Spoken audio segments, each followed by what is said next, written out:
Hello student, welcome back to success Mantra. तो स्वागत है एक बार फिर से आप सभी का हमारे the Hindu daily news analysis में। तो आज यानी कि 31 जुलाई 2025 के द हिंदू में क्या है खास, जो कि एग्जाम पर्सपेक्टिव से बहुत ही ज़्यादा इंपॉर्टेंट है। इसके साथ ही हम लोग डिस्कस करेंगे 29 जुलाई और 30 जुलाई का द हिंदू भी, बिकॉज मिस आउट हो गया था due to some technical reason. तो चलिए बिना देर किए हुए शुरू करते हैं। So the first news from NISAR trend कर रहा है पूरी दुनिया में, खास करके इंडिया और यूएसए में। तो इंडिया लॉन्चेस निसार सैटेलाइट। तो इंडिया ने कल शाम 5:40 पीएम पे, है ना, एक सैटेलाइट लॉन्च किया जो दुनिया का सबसे पावरफुल अर्थ ऑब्जर्वेशन सैटेलाइट माना जा रहा है, विच इज निसार। ठीक है, Nisar stands for NASA, I for ISRO, सार सिंथेटिक अपर्चर रडार। तो साफ पता चल रहा है कि ये जो सैटेलाइट है, अर्थ ऑब्जर्वेशन सैटेलाइट है, ये इसरो का सेल्फ वेंचर नहीं है, ये नासा और इसरो का जॉइंट वेंचर है। ठीक है, इसी वजह से ये दुनिया का सबसे पावरफुल अर्थ ऑब्जर्वेशन सैटेलाइट है, बिकॉज दो बड़ी स्पेस पावर्स ने अपनी अपनी इनहांस टेक्नोलॉजी का इस्तेमाल करके इस सैटेलाइट को बनाया। बात करें इस सैटेलाइट की पावर की कि क्यों इसे दुनिया का सबसे पावरफुल अर्थ ऑब्जर्वेशन सैटेलाइट बोला जा रहा है ना, तो इसका एक रीजन है कि इसमें एक साथ दो दो बैंड का इस्तेमाल हुआ है, एल बैंड और एस बैंड। दो रडार का एक्चुअली इस्तेमाल हुआ है, L band radar and S band radar. L band radar is just like an X-ray, X-ray की तरह काम करता है। लॉन्ग वेवलेंथ की जो रेज हैं उनको शूट करता है ये, जिससे क्या होता है कि इसको अर्थ के डीप में भी फोटो और ग्राफ बनाने में मदद मिलती है। यानी कि कुल मिला के ये कहें कि अर्थ की सॉइल के अंदर क्या चल रहा है, किस तरह की एक्टिविटीज चल रही हैं, अर्थक्वेक के बारे में, सुनामी के बारे में एक इंफॉर्मेशन देने की कोशिश करेगा एल बैंड रडार। ठीक है, तो एक्सरे की तरह काम करता है। S band radar actually works like a camera. इसको इसरो ने बनाया है। ठीक है, तो अर्थ के सरफेस पे, है ना, अबव सरफेस क्लियर पिक्चर लेने का काम करेगा ये। इससे किस में हेल्प मिलने वाली है? एग्रीकल्चर में हेल्प मिलने वाली है, क्लाइमेट से रिलेटेड हेल्प मिलने वाली है। इसके अलावा जो आर्कटिक ओशन और अंटार्कटिका में जो आइस मेल्टिंग हो रही है उसकी सिचुएशन का भी पता लगेगा पूरी दुनिया को। तो ये सिर्फ इंडिया यूएस ने बनाया है इसको, बट ये सिर्फ इंडिया यूएस के लिए बेनिफिशियल नहीं होगा, ये पूरी ह्यूमैनिटी के लिए बेनिफिशियल होने वाला है। L band satellite of course NASA ने बनाया है। ठीक है, और ये सैटेलाइट अपने आप में बहुत मैसिव है। अगर इसके सिर्फ एंटीना की बात करें, है ना, तो इसका एंटीना 12 मीटर डायमीटर का है। ठीक है, यानी कि अगर टोटल डायमीटर की बात करें तो 12 मीटर, तो अपने आप में बहुत बड़ा एंटीना कैरी करता है। तो हम इमेजिन कर सकते हैं कि कितना पावरफुल सैटेलाइट है। अब जितना पावरफुल सैटेलाइट है उसकी कॉस्टिंग भी उतनी ज़्यादा होगी। तो इसकी जो कॉस्टिंग है वो $1.5 बिलियन है। तो ना तो इसरो इसे अकेले अफोर्ड कर सकता था, ना ही नासा अकेले अफोर्ड कर सकता था। दैट इज वाई दोनों ने मिलके कॉस्टिंग की और जो कॉस्टिंग आई $1.5 बिलियन। ठीक है, इसको कल लॉन्च किया गया 5:40 पीएम पे। कहां से? श्रीहरिकोटा, आंध्र प्रदेश।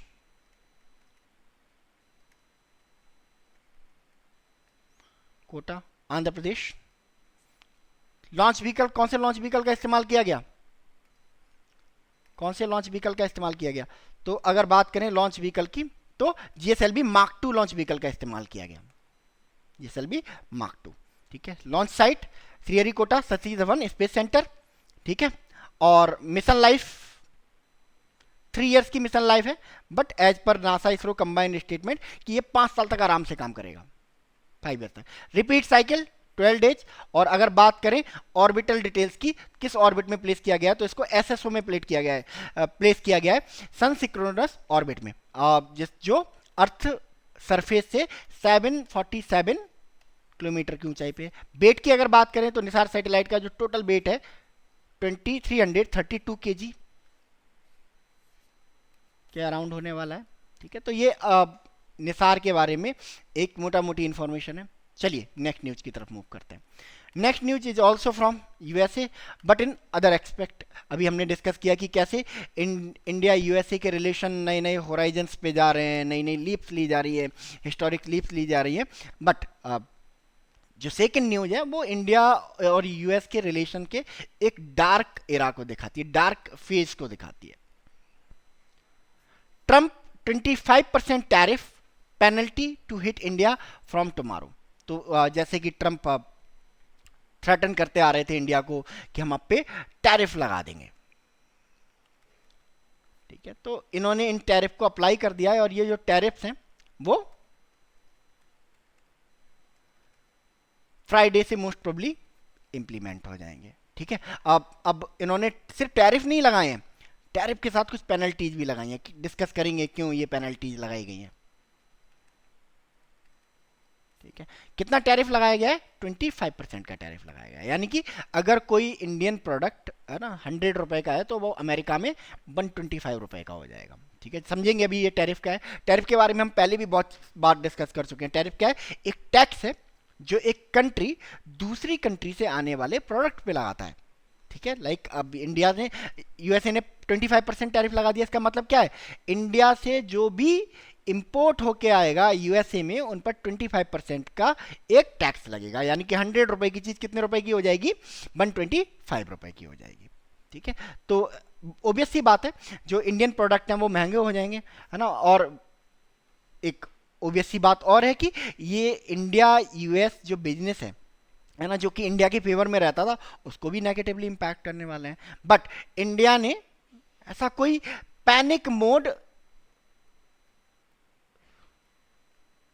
अभी ऑन नहीं किया है, ठीक है। इंडिया ने ऐसे बिहेव किया है जैसे एज इफ कुछ हुआ ही नहीं है ना। कॉमर्स मिनिस्ट्री का स्टेटमेंट आया है कि हम एनालाइज कर रहे हैं और उसके बाद नेशनल इंटरेस्ट में जो भी होगा हम वो डिसीजन लेंगे। भाई यूएसए के प्रेसिडेंट डोनाल्ड ट्रंप की तरफ से एक शुगर कोटेड स्टेटमेंट आया है उनकी गवर्नमेंट की तरफ से भी कि इंडिया के साथ यूएस के बहुत अच्छे रिलेशन है। यूएस भी इंडिया को अपना एक क्लोज फ्रेंड, क्लोज अलाय मानता है ना। बट बहुत सालों से, डिकेड से ये जो डिफरेंस चल रहा था बिटवीन इंडिया एंड यूएस कि हम तो आपके प्रोडक्ट पे कोई भी टैरिफ नहीं लगा रहे हैं और आप हमारे प्रोडक्ट पे सिर्फ टैरिफ एंड टैरिफ लगाए जा रहे हैं। We have over the years done relatively little business with them because of their tariff are too high among the highest in the world. Donald Trump ने बोला है कि हाईएस्ट है ये वर्ल्ड में अपने आप में, इंडिया से ज्यादा टैरिफ हम पे कोई इंप्लीमेंट नहीं करता, दैट इज वाई हम भी टैरिफ लगा रहे हैं इन पे, ठीक है। इसके अलावा पेनल्टी की भी बात कही है। जब इनसे पूछा गया कि भाई पेनल्टी क्यों इंडिया पे, तो उन्होंने कहा कि रशिया, क्योंकि इंडिया रशिया का सबसे बड़ा क्या है?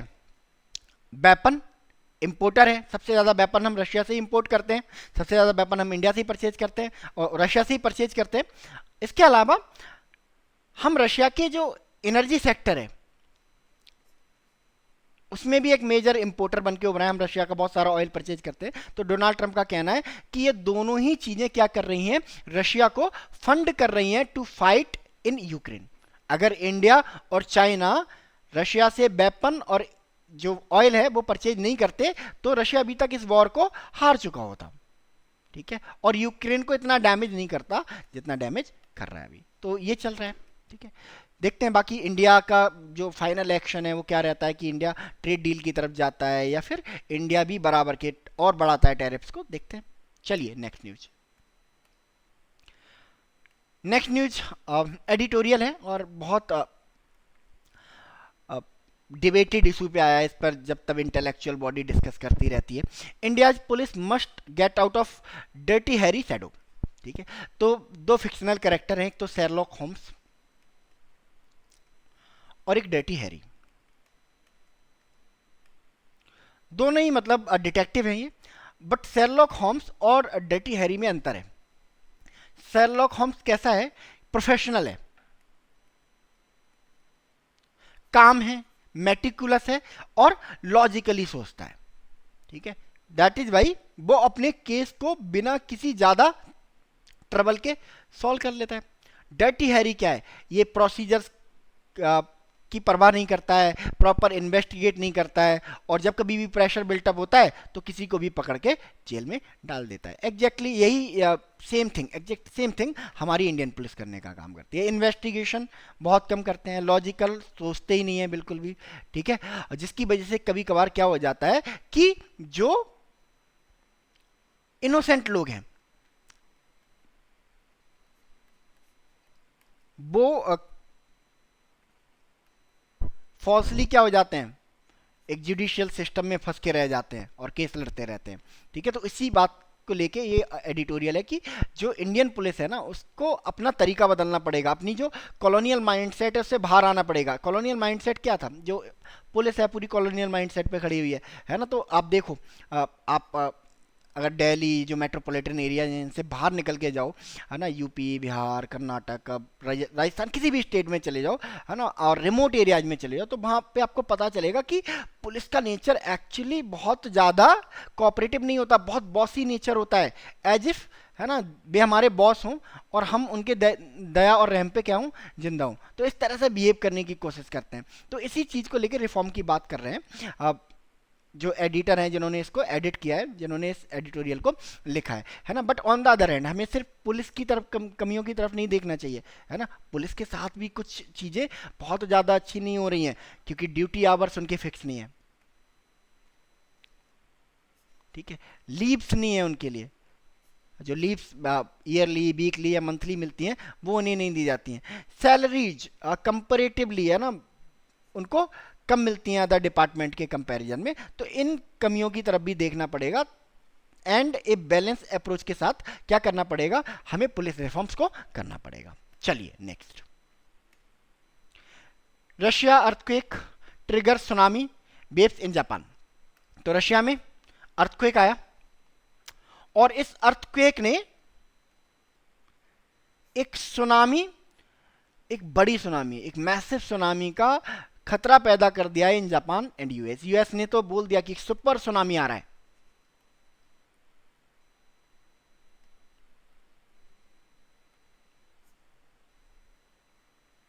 ठीक है, बट एज सच अभी कुछ ऐसा हुआ नहीं है ना। ज्यादातर जो सुनामी आया है 3 से 4 मीटर हाइट का है, 3 से 4 मीटर हाइट का है, तो पैनिक होने की बहुत ज़्यादा ज़रूरत इसमें है नहीं। अब जो वार्निंग है ना, शुरू में ऐसा लगा था कि एक बहुत बड़ा जो सुनामी है वो आने वाला है, बट वो फेज अब निकल गया है। तो देयर माइट बी पॉसिबिलिटी कि अब उतना बड़ा सुनामी नहीं आएगा। बट हाँ, जापान के कोस्ट पे, यूएस के कोस्ट पे, और खास करके यूएस का जो एक स्टेट है हवाई, वहाँ पर रेड अलर्ट जारी कर दिया गया है ना, किसी भी, है ना, किसी भी डेंजर से बचने के लिए। अर्थक्वेक की अगर बात करें, है ना, क्या होता है, कैसे आते हैं अर्थक्वेक, ठीक है। तो देखो, हमें जो अर्थ ऊपर से दिखती है वैसी अर्थ होती नहीं है। हमारी अर्थ 3 पीस में डिवाइड है ना। This is core, this is mental and crust, इस तरह से होती है, कोर, मेंटल, क्रस्ट, ठीक है। क्रस्ट सॉलिड है, ये सेमी सॉलिड है, एंड दिस इज लिक्विड। तो ये जो सॉलिड पोर्शन है, जो क्रस्ट है ना, ये कई सारे पीसेस में डिवाइड है,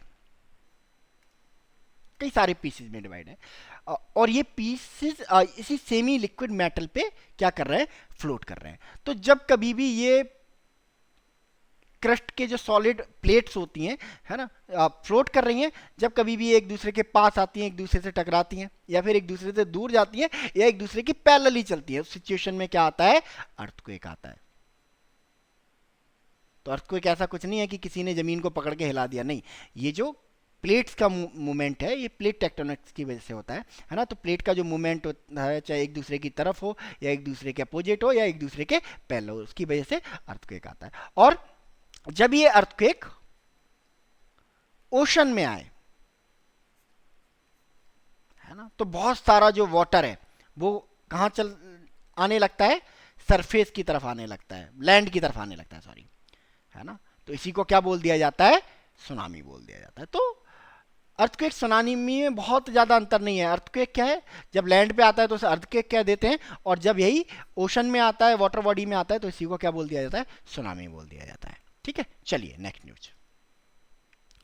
चलिए next, SC to begin hearing on presidential reference with state argument। तो हम लोग इस खबर को बहुत पहले भी डिस्कस कर चुके हैं कि तमिलनाडु में एक इशू हो गया कि तमिलनाडु के गवर्नर ने, है ना, बहुत सारे बिल्स रिजेक्ट कर दिए और बहुत सारे बिल्स प्रेसिडेंट की मंजूरी के लिए पेंडिंग रख लिए। तो इसी को लेके तमिलनाडु की जो गवर्नमेंट है वो पहुंच गई supreme court, and supreme court से कहा कि भाई आप एक लिमिट ड्रॉ करो कि अब गवर्नर इतने समय तक ही या प्रेसिडेंट इतने समय तक ही किसी बिल को अपने पास रख सकता है। तो सुप्रीम कोर्ट ने एक गाइडलाइन इशू कर दी। उसी को लेके प्रेसिडेंट ने एक क्वेश्चन पूछा है आपके सुप्रीम कोर्ट से कि भाई आप ये बताओ कि क्या वाकई में सुप्रीम कोर्ट प्रेसिडेंट को ऑर्डर दे सकता है ना? ये कॉन्स्टिट्यूशन के कौन से आर्टिकल में रखा हुआ है? ठीक है, तो जनरली इस लैंग्वेज में नहीं बोलते हैं प्रेसिडेंट, जोक सपाट, है ना। एक ओपिनियन मांगा है ना, कि क्या वाकई में कॉन्स्टिट्यूशन में ऐसा कोई प्रोविजन है कि सुप्रीम कोर्ट डिफाइन कर सके बाउंड्री, कि भाई एक लिमिट डिसाइड कर सके कि आपको इतनी टाइम के अंदर अपने बिल्स को क्या करनी है ना, एक्सेप्ट करना है या फिर रिजेक्ट करना है, मंजूरी देनी है या ना मंजूर कर देना है। ठीक है, तो इसी को लेके सुप्रीम कोर्ट में अब हियरिंग स्टार्ट हो गई है, स्टेट के आर्गुमेंट लिए जाएंगे एंड सुप्रीम कोर्ट अपना फाइनली ओपिनियन देगा। और देखते हैं इस बार प्रेसिडेंट मानते हैं या नहीं मानते हैं। जैसे प्रेसिडेंशियल रेफरेंस की अगर बात करें तो आर्टिकल 143 के अंडर जो प्रेसिडेंट है वो सुप्रीम कोर्ट से ओपिनियन मांगते हैं, इसी को प्रेसिडेंशियल रेफरेंस बोला जाता है। तो ऐसे ही ओपिनियन मांगा है ना। तो अभी तक क्या परंपरा रही है, जब कभी भी प्रेसिडेंट ओपिनियन मांगते हैं तो सुप्रीम कोर्ट दे भी देता है ना, और प्रेसिडेंट जनरली उसे मान भी लेते हैं। बट यहाँ पे ऐसा लगता नहीं है, यहाँ पे लगता है एक बार हिस्ट्री चेंज होगी। तो देखते हैं क्या होता है। चलिए नेक्स्ट न्यूज की तरफ मूव करते हैं। चलो next news, parliament monsoon session चल रहा है और मानसून सेशन में जो सबसे ज़्यादा हीटेड डिबेट थी वो थी ऑपरेशन सिंदूर को लेके, कि प्राइम मिनिस्टर और सरकार जो गवर्नमेंट है, काउंसिल ऑफ मिनिस्टर है, वो क्लैरिटी दे ऑन ऑपरेशन सिंदूर। क्योंकि बहुत सारी र्यूमर मॉन्गरिंग हो रही है कि इतने फाइटर जेट गिरा दिए गए इंडिया के, ट्रंप ने प्रेशराइज किया प्राइम मिनिस्टर मोदी को फॉर सीज फायर, है ना। तो इसी को लेके जो अपोजिशन है ह्यू एंड क्राई मचा रहा था इन पार्लियामेंट, और फाइनली इसके जवाब दिए हैं डायरेक्ट प्राइम मिनिस्टर ने, है ना। तो प्राइम मिनिस्टर से एकदम सिंपल सवाल पूछा गया था, डायरेक्ट सवाल पूछा गया था अपोजिशन का, कि क्या वाकई में डोनाल्ड ट्रंप जो यूएसए के प्रेसिडेंट है उन्होंने आपको प्रेशराइज किया था टू स्टॉप द वॉर? तो प्राइम मिनिस्टर नरेंद्र मोदी ने क्लियर कट इसका जवाब दिया है ना, कि no world leader asked us to stop the operation. ठीक है, इन्होंने कहा किसी वर्ल्ड लीडर ने हमसे ऐसा नहीं बोला है। हाँ, मेरी अमेरिका के वाइस प्रेसिडेंट से जरूर बात हुई थी और उन्होंने मुझे वार्निंग दी थी, warning in case of Pakistan की, पाकिस्तान आप पे बहुत बड़ा अटैक करने वाला है। तो मैंने भी उनसे कह दिया था कि हम पाकिस्तान पे उससे बड़ा अटैक कर देंगे, इसके अलावा हमारी किसी वर्ल्ड लीडर से कोई बात नहीं हुई है। ठीक है, तो अब इस पर डिबेट खत्म हो जानी चाहिए, क्योंकि पार्लियामेंट में जो कुछ भी बोला जाता है डॉक्यूमेंटेड होता है, फैक्ट के साथ बोला जाता है, प्रूफ्स के साथ बोला जाता है, तो कोई गुंजाइश नहीं होती है कि यहाँ पर कोई झूठ बोले। ठीक है, हालांकि आजकल वैसा भी होने लगा है, बट जनरली सरकार या उसके मंत्री, है ना, ऐसा झूठ नहीं बोलते हैं। ठीक है, चलिए next. Next, 3 terrorist killed in Srinagar Pahalgam, links under scanner. ठीक है, तो ऑपरेशन महादेव शुरू हो गया है।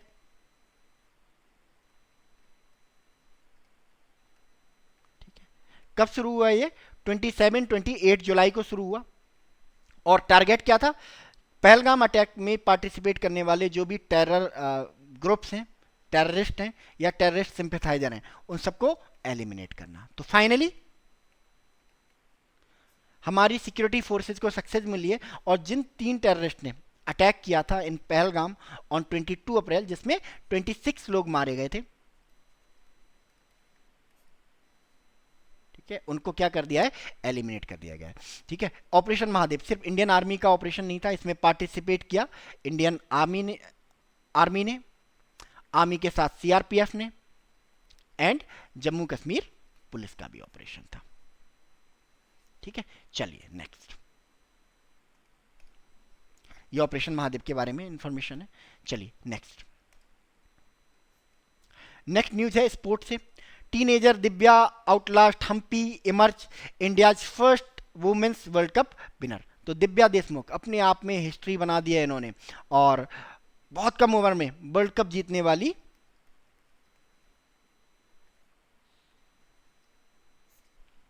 फीमेल बन गई हैं, और इंडिया में तो पहली पर्सन है, first female to win a FIDE world cup. ठीक है, अगर overall man and female category में देखा जाए तो सेकंड नंबर पे है, क्योंकि इससे पहले Viswanathan Anand FIDE world cup जीत चुके हैं। तो ओवरऑल सेकंड, और वुमेन्स कैटेगरी में पहली वुमेन है to win FIDE world cup. इसके अलावा इन्होंने एक और माइलस्टोन अचीव की, ये बन गई है इंडिया की 88 ग्रैंड मास्टर, और अगर वुमेन कैटेगरी में बात करें तो 4th ग्रैंड मास्टर है, क्योंकि इनसे पहले 3 ही हुई हैं, हम्पी, हरिका एंड आर वैशाली। ठीक है, चलिए next. India Pakistan would still be at war if not for my intervention says Trump. ठीक है, हमने पार्लियामेंट में स्टेटमेंट दे दिया, हमारे प्राइम मिनिस्टर ने पार्लियामेंट में स्टेटमेंट दे दिया, बट दिस मैन कॉन्टिन्यूसली दुनिया में जाके झूठ पे झूठ बोल रहे हैं, है ना। इन्होंने बोला है कि भाई एक बार फिर से इन्होंने ये रेटोरिक दोहराया है कि मैंने इंडिया पाकिस्तान के बीच में वॉर रुकवाई है। ठीक है, और कैसे बताते हैं, इनके बताने का तरीका कि मैंने इंडिया पाकिस्तान दोनों को फोन किया और कहा आई am not doing a trade deal with you guys, मैं आपके साथ कोई ट्रेड डील नहीं कर रहा हूँ guys, and they want the trade deal, और उन्हें ट्रेड डील चाहिए थी, दे नीड इट, उन्हें जरूरत थी, I am not doing a trade deal with you if you are going to have a war. तो मैंने उन्हें क्लियर धमकी दे दी और दोनों ने क्या कर दिया, वॉर रोक दिया। तो अब पार्लियामेंट में स्टेटमेंट दे दिया हमारे प्राइम मिनिस्टर ने, तो ये इस न्यूज का हमारे लिए कोई रेलिवेंस नहीं रह गया है। चलिए नेक्स्ट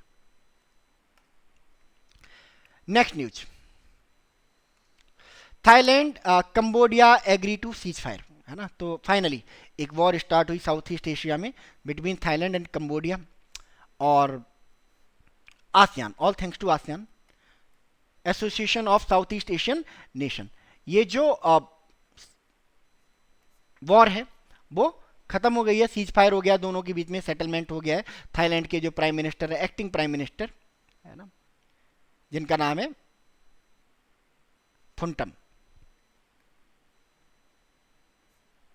एंड कंबोडिया के प्राइम मिनिस्टर हुन मैनेट, दोनों ने मिलकर सीज फायर नेगोशिएट कर लिया है। अच्छा, हम लोग पहले भी इसको बहुत ज़्यादा कवर कर चुके हैं एक्सटेंसिवली। कमेंट सेक्शन में बताओ, ये थाईलैंड कंबोडिया के बीच में जो वॉर चल रही थी वो एक टेम्पल को लेके चल रही थी, what is the name of that temple, comment section में बताओ जल्दी फटाफट। चलिए ठीक है, तो ये रहा आज का द हिंदू, मिलते हैं कल यानी कि 1 अगस्त के द हिंदू के साथ। तब तक के लिए thank you so much and God bless you all.